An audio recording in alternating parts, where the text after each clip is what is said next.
सांगली शहरात ऐतिहासिक परंपरा लाभलेला मोहरम सोहळा यंदाही मोठ्या उत्साहात आणि शांततेच्या वातावरणात पार पडला।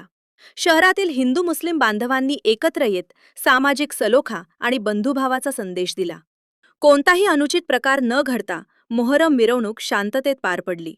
या सोहळ्यासाठी पोलीस प्रशासनाने चोख बंदोबस्त ठेवत वाहतूक व्यवस्थेचे नियोजन केले। मिरवणुकीचा मार्ग सुरळीत ठेवण्यासाठी पोलिसांनी केलेल्या नियोजनाचे सर्व मंडळांकडून कौतुक करण्यात आले आणि पोलीस प्रशासनाचे आभार मानण्यात आले।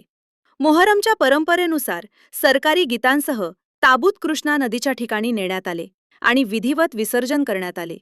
सांगलीतील हा मोहरम सोहळा केवळ धार्मिक परंपरेपुरता मर्यादित न राहता हिंदू मुस्लिम एकतेचा आणि सामाजिक सलोख्याचा आदर्श ठरला। चिंगीशा बाबा मोहरम मंडळ सरकारी पीर, ज्या सरकारी पीर म्हणजेच जे ते पटवर्धन सरकार 300 ते 350 वर्षापूर्वी जो एक त्यांच्याकडे असलेले सरकारी पीर आमच्या ताब्यात दिले, म्हणजे आमच्या पूर्वजांच्या ताब्यात दिले, तेव्हापासून आज 300 ते 350 वर्षाची परंपरा आजही चालत आलेली।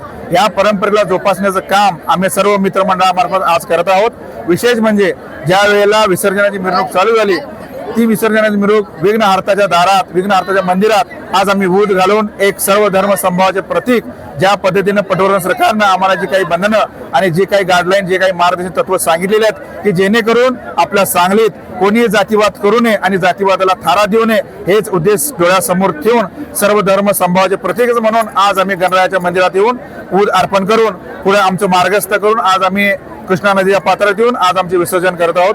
आज विसर्जन करताना मुख्यत्व की पाऊस नाहीये, तो पाऊस व्हावा जेणेकरून सर्वजण मिळून त्या पाऊस पडावा, यासाठी माझी मी दुआ केलेली आहे। तर मी परत एकदा मोहरम सणाच्या इमाम हुसैनच्या बलिदानाच्या प्रतीक म्हणून आज सर्वांना मी त्याच्या शुभेच्छा देतो। धन्यवाद।